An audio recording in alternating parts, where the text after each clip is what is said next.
आज आप सबके साथ बहुत ज़रूरी बात करनी है।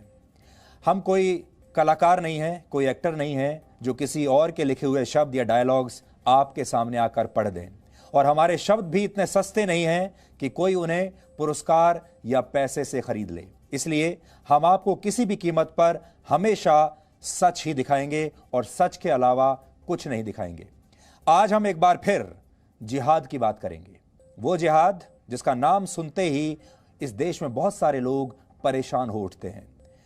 आपको याद होगा, करीब 2 महीने पहले हमने डीएनए में जमीन जिहाद की बात की थी, और आज उसका जवाब देने के लिए देश में एफआईआर जिहाद की शुरुआत हो गई है। आज हम आपके सामने 2 विकल्प रखना चाहते हैं। आप सच बोलने वाले जी न्यूज को चुनना चाहते हैं, या फिर जिहाद के नाम पर नफरत और झूठ फैलाने वालों को चुनना चाहते हैं। यह सीधे सीधे एक लड़ाई है, और इस लड़ाई का नाम हमने दिया है जिहाद वर्सेस जी। इसी वर्ष 11 मार्च को डीएनए में हमने आपको जम्मू कश्मीर में चल रहे जमीन जिहाद का सच दिखाया था। आंकड़ों के आधार पर दिखाया था, तथ्यों के आधार पर दिखाया था। हमने आपको जिहाद का एक चार्ट भी दिखाया था, और आपको बताया था कि कैसे भारत में सिर्फ आतंकवादी ही जिहाद नहीं फैला रहे हैं, बल्कि एक पूरा के पूरा खास वर्ग ऐसा है जो वैचारिक स्तर पर इस जिहाद को फैला रहा है। कहने का मतलब यह था कि एक सॉफ्ट जिहाद होता है और एक हार्ड जिहाद होता है। देश को जिहाद का सच दिखाना हमारा शायद सबसे बड़ा गुनाह था, क्योंकि कुछ लोगों को यह सच पसंद नहीं आया। ऐसे ही कुछ लोगों ने मेरे खिलाफ केरल में जाकर गैर जमानती धाराओं में एक एफआईआर दर्ज करा के मुझे इसकी सजा देने की कोशिश की है। सीधे सीधे ये बताने की कोशिश की है कि अगर जिहाद का नाम लोगे तो सीधे जेल जाओगे। अब आप सोचिए, यह खबर हमने आपको दिखाई थी जम्मू से, और एफआईआर दर्ज हुई है केरल में। केरल में क्यों? 11 मार्च को डीएनए में जमीन जिहाद पर दिखाए गए कार्यक्रम को आधार बनाकर केरल के कोझिकोड में मेरे खिलाफ एक गैर जमानती एफआईआर दर्ज हुई। केरल वामपंथियों का गढ़ माना जाता है, आप सब जानते हैं, और अर्बन नक्सल्स ने इसी का फायदा उठाते हुए यह एफआईआर वहां जाकर दर्ज करवाई है, वो भी एक ऐसे संगठन के द्वारा जो कि राजनीतिक संगठन है। इस एफआईआर में मुझ पर यह आरोप लगाया गया है कि मैंने मुस्लिम समुदाय की धार्मिक भावनाओं को आहत करने की कोशिश की है। जी न्यूज पर यह आरोप है कि जी न्यूज ने मुसलमानों के धार्मिक भावनाओं को आहत किया है। हमारे देश में अभिव्यक्ति की आजादी की बड़ी बड़ी बातें की जाती हैं, और कहा जाता है कि एक लोकतांत्रिक देश में सबको अपनी बात कहने का अधिकार है। लेकिन हमारे देश में मौजूद एक गैंग अभिव्यक्ति की आजादी के नाम पर उन्होंने दुकानें तो बड़ी बड़ी खोल रखी हैं, लेकिन यह गैंग सिर्फ वही सुनना चाहता है जो उसे पसंद है। जो इस गैंग के खिलाफ बात करता है उसे कानून का दुरुपयोग करके सीधे जेल भेजने की तैयारी कर ली जाती है। ये वो लोग हैं जो अक्सर लोकतंत्र की दुहाई देते हैं, कहते हैं लोकतंत्र में किसी के बीच भी मतभेद हो सकते हैं। आपने भी यही सुना होगा, लोकतंत्र की सबसे बड़ी खूबसूरती यह है कि लोग आपस में एक दूसरे से मतभेद रख सकते हैं, एक दूसरे से मन की बात कह सकते हैं, लेकिन जब कोई इनके खिलाफ राय रखता है या इनका विरोध करता है तो ये लोग उसके खून के प्यासे हो जाते हैं। तो फिर ये किस बात का लोकतंत्र है? ये लोग नक्सलियों की विचारधारा का भी समर्थन करते हैं और आतंकवादियों को भी वैचारिक प्रोत्साहन और प्रोटेक्शन देते हैं। वैसे तो ये लोग उस विचारधारा के समर्थक हैं जो विचारधारा धर्म को एक नशा मानती है। इस बात पर आप ध्यान दीजिएगा, धर्म को इन लोगों ने एक नशा बना दिया है, और आज ये लोग पूरे देश को इसी नशे का गुलाम बनाने पर तुले हुए हैं। हमारे खिलाफ दर्ज की गई एफआईआर उस सच को आपके सामने रखने की सजा है जिसे कोई सामने लाना नहीं चाहता था, क्योंकि यह सच लाना बहुत मुश्किल काम है। कौन इन परेशानियों में पड़ेगा? कौन अपने खिलाफ एफआईआर दर्ज करवाएगा? कौन अदालतों के धक्के खाएगा? कौन जगह जगह देश भर में जाकर थानों में अपनी पेशी देगा? और इसके और भी बहुत सारे नुकसान हैं, जैसे आपको जीवन भर कोई पुरस्कार नहीं दिया जाएगा। बहुत सारे मीडिया संस्थान ऐसे हैं जहां जीवन भर आपको कभी नौकरी नहीं मिलेगी। यह आतंकवादियों के इशारों पर काम करने वाली वो लॉबी है जो चाहती है कि देश में सिर्फ एक ही धर्म के पास सारी आजादी हो। इस विशेष वर्ग और कौम का विरोध करने की आजादी किसी को ना दी जाए। इसलिए आज हम आपसे कहना चाहते हैं कि अब आप तय कर लीजिए कि आपको कैसा देश चाहिए। यह एफआईआर केरल के एक वकील ने दर्ज कराई है और यह वकील केरल में ऑल इंडिया यूथ फेडरेशन यानी AIYF का जॉइंट सेक्रेटरी है। AIYF वामपंथी विचारधारा का समर्थन करने वाली एक राजनीतिक संस्था है। यह संस्था कम्युनिस्ट पार्टी ऑफ इंडिया यानी CPI का यूथ आउटफिट मानी जाती है।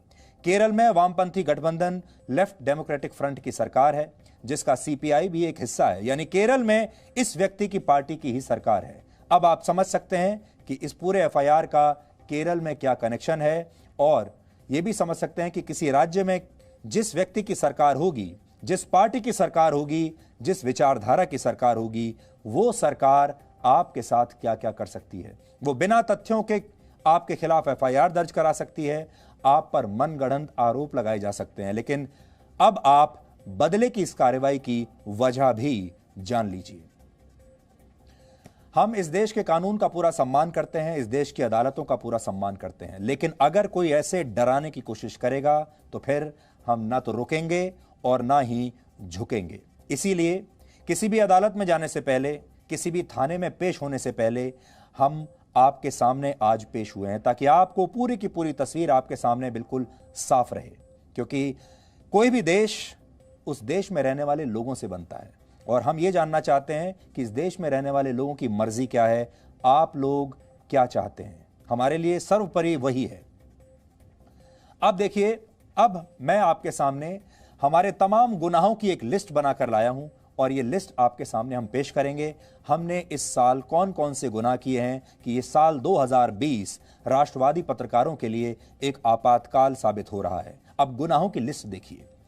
इस साल 11 मार्च को DNA में हमने आपको एक ऐसा सच दिखाया जिस पर वर्षों तक पर्दा डालकर रखा गया था। हमने अपने इस शो में सारे तथ्यों और सबूतों के साथ आपको बताया था कैसे जम्मू कश्मीर में एक कानून की आड़ में, जिसे रोशनी एक्ट कहते हैं, इस कानून की आड़ में धर्म के आधार पर जनसंख्या को बदलने की कोशिश होती रही और सरकारें इसे रोकने की बजाय इसे प्रोत्साहन देती रही।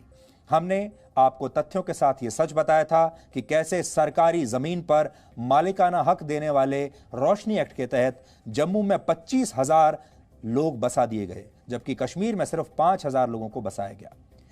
सबसे ज्यादा हैरान करने वाली बात यह थी उस रिपोर्ट में कि हिंदू बाहुल्य जम्मू में जिन 25,000 नए लोगों को सरकारी जमीन का कब्जा दिया गया, उनमें से ज्यादातर मुसलमान थे। इसी तथ्य के आधार पर हमने ये सवाल उठाया था, क्या इतने वर्षों तक जम्मू की हिंदू बाहुल्य आबादी को मुसलमान आबादी से बदलने की साजिश होती रही है। और उसी शो में हमने जिहाद का एक चार्ट भी आपको दिखाया था और बताया था कि कैसे एक तरफ आतंकवादी कट्टर जिहाद फैला रहे हैं और दूसरी तरफ कुछ वैचारिक जिहाद फैलाने में जुटे हैं। जिहाद दो तरह के होते हैं, ये हमने आपको उसी शो में बताया था, और यही बात इस वर्ग को बहुत चुभ गई। कल कश्मीर में आतंकवादी रियाज नाइकू सेना के हाथों मारा गया था। रियाज नाइकू कट्टर जिहाद यानी हार्ड जिहाद फैला रहा था। यह अपने आप को जिहादी कहता था, और उसकी मौत के बाद उसके समर्थक सॉफ्ट जिहाद यानी वैचारिक जिहाद फैला रहे हैं। अब आपको ये अंतर समझ में आ जाएगा। ये जो आतंकवादी था, ये बंदूक के जरिए जिहाद कर रहा था, इसे हार्ड जिहाद कहेंगे। और वैचारिक जिहाद फैलाने वाले इस आतंकवादी को एक दर्जी का मासूम बेटा बुला रहे हैं। कोई इसे नेता कह रहा है, कोई इसे विद्रोही कह रहा है, कोई इसे मिलिटेंट कह रहा है, कोई इसे कमांडर कह रहा है। किसी की नजर में यह आतंकवादी गणित का अध्यापक था, तो किसी के लिए वो एक शानदार पेंटर था, और इसी को वैचारिक जिहाद कहते हैं। और जब हम वैचारिक जिहाद फैलाने वालों को एक्सपोज करते हैं तो ये लोग तिल मिला जाते हैं, और ये पॉलिटिकल FIR उसी का नतीजा है। अब आपको समझ में आ गया होगा, जो मारा गया आतंकवादी ये हार्ड जिहादी था, और जो लोग अब उसका महिमा मंडन कर रहे हैं, जो लोग उसके बारे में शानदार भाषा का इस्तेमाल कर रहे हैं, जो लोग उसे शहीद बता रहे हैं, ये लोग इसे कहते हैं सॉफ्ट जिहाद। जिस दिन हमने जिहाद का चार्ट आपको दिखाया, हमने उसी दिन यह साफ कर दिया था कि जिहाद पर हमारे विश्लेषण किसी धर्म को लेकर नहीं है, सिर्फ उन लोगों के लिए है जिनके इरादे नापाक हैं, जो इस देश को तोड़ना चाहते हैं, जिनकी विचारधारा कट्टर है। जो लोग देश को एक रखना चाहते हैं, जो लोग इस देश को तोड़ना नहीं चाहते हैं, ये डायग्राम उनके लिए नहीं है। ये बात हमने उस दिन भी स्पष्ट की थी और आज आगे बढ़ने से पहले ये जो स्पष्टीकरण मैंने उस दिन दिया था, मैं आप सबको भी सुनवाना चाहता हूं। आप भी सुनिए। जिहाद को आप ये मत समझिए कि जिहाद सिर्फ हथियारों से लड़ाई जाएगी। जिहाद अलग अलग हथियारों से, जो हथियार, एक तो आपके वो हथियार हैं जिनसे जान ली जा सकती है, लेकिन एक वो हथियार हैं जिनसे दिमाग पर असर डाला जा सकता है। इसलिए एक सॉफ्ट जिहाद है और एक हार्ड जिहाद है, वैचारिक जिहाद भी है और कट्टर जिहाद भी है। इसलिए आज हमने आपके लिए डिकोड किया है। और फिर हम बता दें, ये जो जिहाद शब्द है ये उन लोगों का शब्द है जिनके नापाक इरादे हैं। इसलिए जो लोग चाहे किसी भी धर्म के हों, अगर उनके इरादे नापाक नहीं हैं तो वो ये ना समझें कि हम उन पर कटाक्ष कर रहे हैं। ऐसा बिल्कुल नहीं है। अगर आप अपने देश को एक रखना चाहते हैं, तोड़ना नहीं चाहते हैं, तो ये आपके लिए नहीं है। ये उन लोगों के लिए है जो देश को तोड़ना चाहते हैं, चाहे किसी भी धर्म के हों। इस जिहाद का जो सीधा सीधा मतलब है वो उन लोगों से है जो इस देश को तोड़ना चाहते हैं। ये बात हमने उस दिन भी कही थी और हम आज भी कह रहे हैं। इसलिए अब बड़ा सवाल ये आता है कि देश अब दो वर्गों में बंट चुका है। एक वर्ग उन लोगों का है जो जान गंवाने वाले सैनिकों को शहीद मानते हैं, शहादत देने वाले हमारे वीर जवानों को शहीद कहते हैं, और दूसरा वर्ग उन लोगों का है जो मासूमों का खून बहाने वाले आतंकवादियों को अपना नायक मानते हैं और इन आतंकवादियों को शहीद कहते हैं। अब आपको यह चुनना है कि आप किस वर्ग को चुनना चाहते हैं। आपको तय करना है आप कैसा देश बनाना चाहते हैं। अगर देश विरोधियों की चली तो इस देश में आतंकवादियों की यादों में, आतंकवादियों की याद में अब स्मारक बनाए जाने लगेंगे, उनकी बंदूकों और वर्दियों को म्यूजियम्स में रखा जाने लगेगा और आप आतंकवाद के इतिहास को कुर्बानी का इतिहास मानने पर मजबूर कर दिए जाएंगे। अब तक आप समझ गए होंगे कि जिहाद पर हमारा सच इन लोगों को इतना बुरा क्यों लगा।